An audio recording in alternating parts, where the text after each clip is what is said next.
just a news helicopter pilot, until the tornado hit and 200 people needed a combat veteran.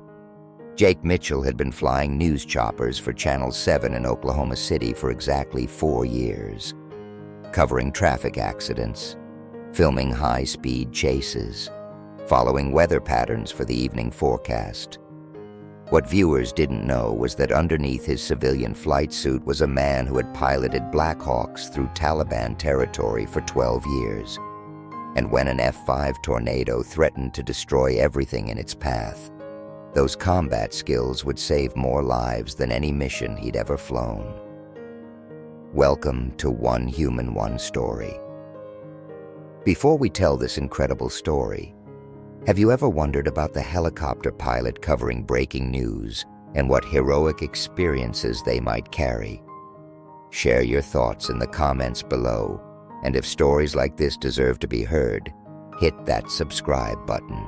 Jake Mitchell had been flying helicopters since he was 19 years old. First for the United States Army, 12 years of service, 2 tours in Iraq, 3 in Afghanistan. Black Hawk pilot, 160th Special Operations Aviation Regiment, the Night Stalkers, some of the most dangerous flying missions in military history, combat air assaults, special operations insertions, medical evacuations under fire, flying at night in hostile territory with no lights and enemy surface-to-air missiles tracking his aircraft. Jake had left the military 5 years ago when his wife Sarah was diagnosed with cancer. She needed treatment that required staying in one place. Jake needed a job that would keep him home every night. Channel 7 News had offered him a position flying their traffic helicopter, good pay, regular hours, health insurance for Sarah's treatment. It wasn't as exciting as combat flying, but it was honest work that served his community and supported his family. Sarah had beaten the cancer, 2 years in remission now. Their marriage was stronger than ever.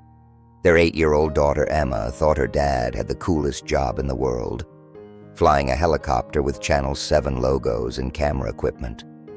Sometimes Jake would take her to the hangar on weekends, show her the aircraft, explain how the camera systems worked. Emma always asked the same question: "Dad, do you ever miss flying the big Army helicopters?" Jake would smile and tell her that every flight was a good flight as long as he came home safely. The morning of May 15th started with severe weather warnings across central Oklahoma. The Storm Prediction Center had issued a high-risk alert for supercell thunderstorms capable of producing violent tornadoes. Channel 7's meteorologist Tom Bradley had been tracking a massive storm system moving northeast from Texas. Atmospheric conditions were perfect for tornado development. Wind shear, instability, moisture, all the ingredients for a catastrophic weather event. Jake arrived at the Channel 7 hangar at 10:00 a.m. Earlier than usual, but severe weather days required extended coverage. He performed his pre-flight inspection on the Bell 407 helicopter, checked fuel levels, tested avionics systems, verified that the camera equipment was functioning properly. Weather radar showed the approaching storm system still 2 hours out, but Jake knew from military experience that conditions could change rapidly. News director Michelle Rodriguez briefed Jake on the coverage plan. Follow the storm system from a safe distance, provide aerial footage for live broadcasts, maintain communication with the weather desk. Most importantly, stay out of danger. Channel 7 had strict policies about weather flying. No pilot was expected to risk his life for television coverage. But Jake also knew that when severe weather struck, someone had to provide situational awareness for emergency responders and the public. At 12:30 p.m., Jake lifted off from the Channel 7 helipad. The Bell 407 climbed smoothly into increasingly turbulent air. To the southwest, massive thunderheads were building like anvils against the Oklahoma sky. Jake could see rotation in the cloud formations, mesocyclones, the kind of atmospheric machinery that created tornadoes. His military training told him this wasn't just another storm. This was the kind of weather that killed people. Jake established radio contact with the National Weather Service, provided ground truth observations about cloud rotation and wind patterns. His aerial perspective allowed meteorologists to confirm tornado development before Doppler radar could detect it. At 1:15 p.m., Jake spotted the first funnel cloud, thin gray rope extending from the cloud base toward the ground. Not yet a tornado, but close.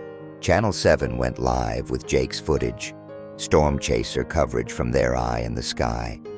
Jake maintained a safe distance of 3 miles from the developing storm while providing commentary to viewers. Folks were seeing strong rotation in the cloud base about 15 miles southwest of Moore. If you're in this area, you need to take shelter immediately. This storm has the potential to produce a significant tornado. At 1:23 p.m., the funnel cloud touched down. Jake watched through his camera lens as the tornado formed, a narrow rope at first, then rapidly widening into a violent wedge of destruction, wind speeds exceeding 200 miles per hour. The tornado was moving northeast, directly toward the town of Moore. Population 56,000, the same community that had been devastated by an EF5 tornado in 2013.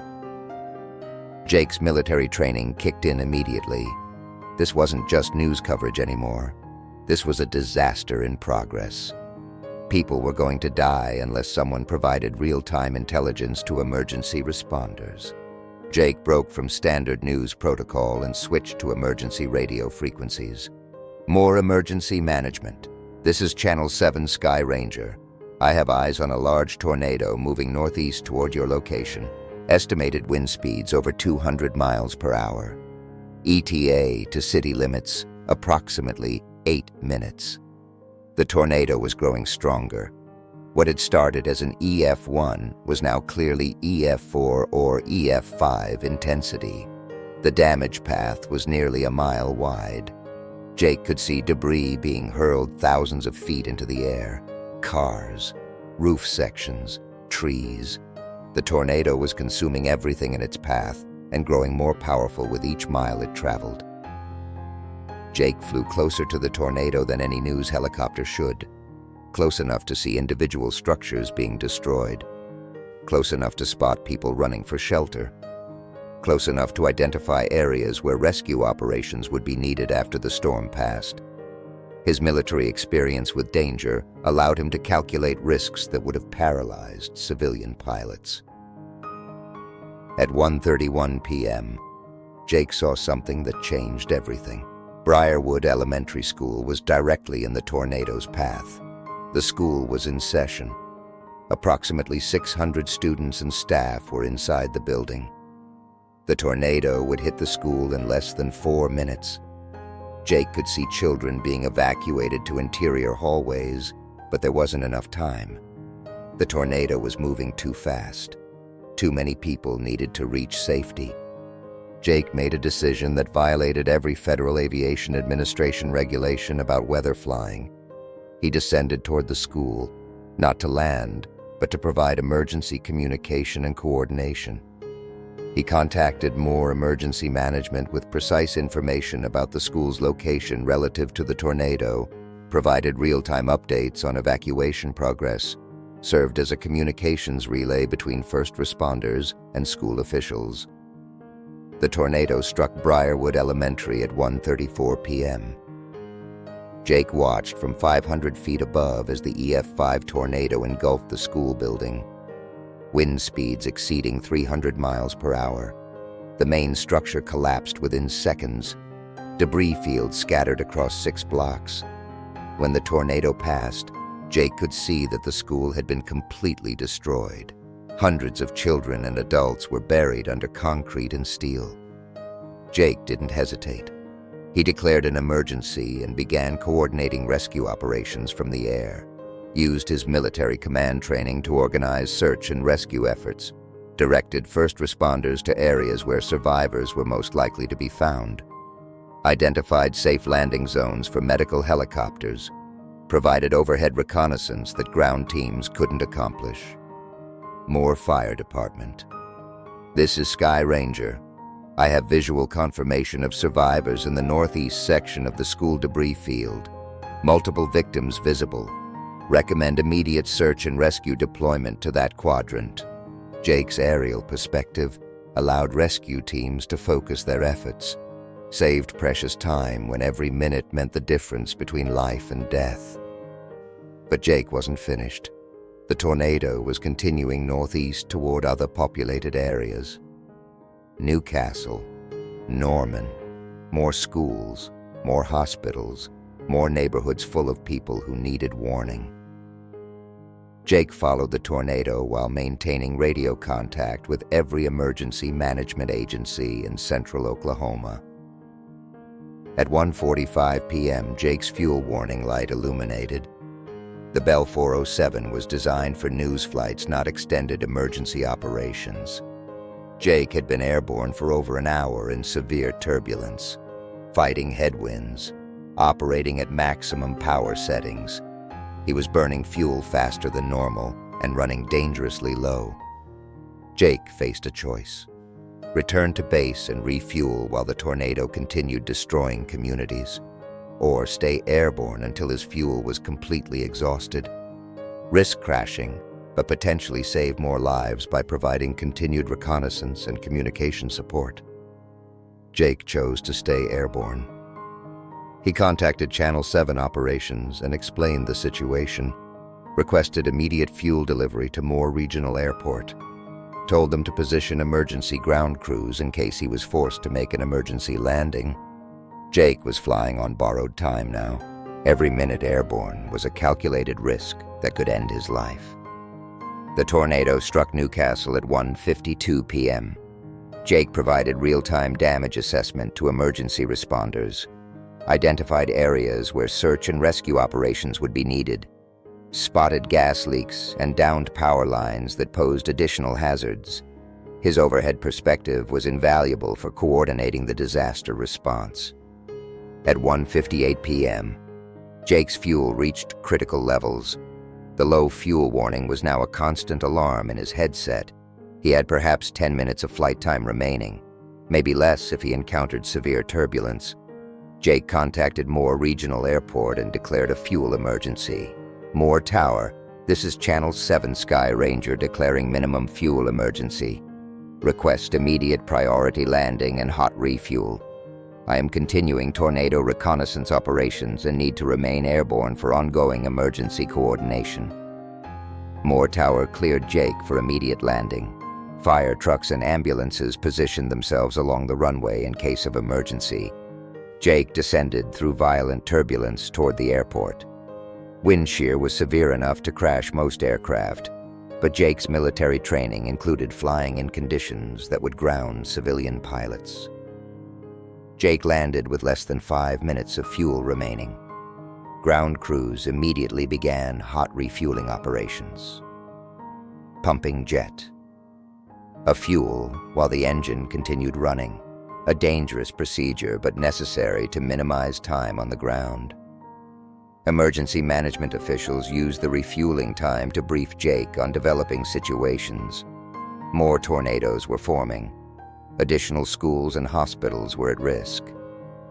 Jake was airborne again within 8 minutes. Fuel tanks full. Radio equipment recharged. Ready to continue providing life-saving reconnaissance and communication support. What he discovered next was even more challenging than the first tornado. A second supercell was developing southwest of Oklahoma City. Multiple mesocyclones, the potential for several simultaneous tornadoes. Jake's aerial perspective allowed meteorologists to track storm development with unprecedented accuracy. His military communication skills enabled coordination between multiple emergency agencies across 3 counties. Over the next 2 hours, Jake flew continuous reconnaissance missions, tracked 5 separate tornadoes, provided real-time intelligence to search and rescue teams, coordinated medical helicopter operations, identified safe evacuation routes for emergency responders. His expertise with tactical flying and emergency communication proved invaluable during the largest tornado outbreak in Oklahoma history. By 4:30 p.m., the severe weather had moved northeast out of central Oklahoma. Jake's fuel was again running low, but the immediate emergency was over. He had been airborne for nearly 4 hours, flown through conditions that would have killed most pilots, provided tactical support that saved dozens, if not hundreds, of lives. Jake landed at Channel 7's helipad exhausted but satisfied. His helicopter had taken a beating from severe turbulence and hail damage, but had performed flawlessly when lives depended on its reliability. Ground crews immediately began inspecting the aircraft for storm damage, while Jake debriefed with news management and emergency officials. The tornado outbreak had produced 6 confirmed tornadoes, including 2 EF5s, hundreds of homes destroyed, critical infrastructure damaged. But the death toll was remarkably low. Advance warning and coordinated emergency response had prevented a catastrophic loss of life. Jake's aerial reconnaissance had been crucial to that success. Oklahoma Emergency Management credited Jake with providing intelligence that directly contributed to saving lives. His real-time tornado tracking allowed emergency responders to position resources where they were needed most. His communication coordination prevented duplication of effort and ensured that search and rescue operations were conducted efficiently. The Federal Aviation Administration launched an investigation into Jake's weather flying, multiple regulation violations, flying too close to severe weather, operating in hazardous conditions without proper clearances. Jake could have lost his pilot license. Career ended. Family financial security destroyed. But something unprecedented happened. Emergency management officials from across Oklahoma testified on Jake's behalf, documented how his actions had saved lives, provided evidence that his military training and tactical expertise had been essential during the disaster. The FAA ultimately concluded that Jake's violations were justified by the emergency circumstances. Channel 7 promoted Jake to chief pilot and emergency operations coordinator. His new role combined news coverage with emergency management support. When severe weather threatened central Oklahoma, Jake would be in the air providing reconnaissance and communication support. His unique combination of military flying experience and civilian emergency operations made him invaluable to the community. Sarah and Emma were proud of Jake's heroism, but also concerned about the risks he had taken. That evening over dinner, Emma asked her dad why he had flown so close to the tornado when it was dangerous. Jake explained that sometimes people need help, and the people who can help have to take risks to save others. Emma nodded seriously and said she understood. She was proud that her dad was brave enough to help people, even when it was scary. 6 months later, Jake received the Oklahoma Governor's Medal for Heroism, the first civilian pilot ever to receive the state's highest honor for emergency service.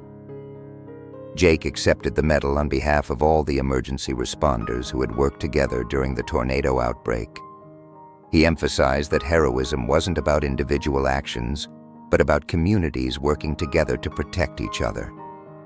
Jake continued flying for Channel 7, but his role had evolved far beyond news coverage. During severe weather events, he served as aerial command and control for emergency operations. His helicopter was equipped with enhanced communication systems, emergency medical supplies, search and rescue equipment. Jake had become Oklahoma's go-to pilot for disaster response. The military had taught Jake to fly helicopters. Combat operations had taught him to make life or death decisions under pressure. But civilian emergency service had taught him something more important, that the most meaningful missions weren't about defeating enemies, but about protecting neighbors, not about tactical victory, but about community service. Jake's story spread throughout the helicopter community. Military pilots transitioning to civilian careers, emergency responders seeking tactical aviation support, news organizations developing severe weather protocols. Jake became a consultant and trainer, teaching other pilots how to provide emergency support while maintaining safety standards. But Jake's primary focus remained Channel 7 and the people of central Oklahoma. Every morning, he checked weather forecasts, reviewed emergency procedures, prepared his aircraft for whatever challenges the day might bring. Because Jake understood that heroism wasn't about seeking glory. It was about being ready when readiness mattered most. 3 years after the tornado outbreak, Jake was flying routine traffic coverage when he spotted a multi-vehicle accident on Interstate 40. No emergency responders on scene yet. Multiple injuries visible. Jake immediately declared an emergency and began coordinating rescue operations. Directed ambulances to the scene. Provided real-time intelligence to emergency medical teams. Landed his helicopter to provide emergency medical assistance until paramedics arrived. Another ordinary day that became extraordinary because Jake was ready to serve. Another reminder that heroes don't always wear uniforms or seek recognition. Sometimes they just show up for work every day prepared to do whatever their community needs. So I ask you, have you ever met someone whose quiet competence made dangerous situations safer? Someone whose military training served civilian communities? Someone who risked their career to save lives? Tell us about the pilots and emergency responders who protect your community, because here at One Human One Story, we believe that real heroes serve others without seeking recognition. If this story moved you, please share it with someone who needs to be reminded that courage comes in many forms, and heroes work in every profession. Subscribe to our channel for more stories about ordinary people who do extraordinary things when circumstances demand it. And remember to thank the pilots who keep watch over your community from the sky. You never know when their expertise might save your life. Sometimes the most important missions are flown not over foreign battlefields, but above hometown neighborhoods where everyday heroes stand between disaster and the people they've sworn to protect. Sometimes the greatest victories are measured not in tactical objectives achieved, but in innocent lives preserved. And sometimes the truest warriors are the ones who hang up their combat flight suits and put on civilian uniforms, but never stop serving those who need them most.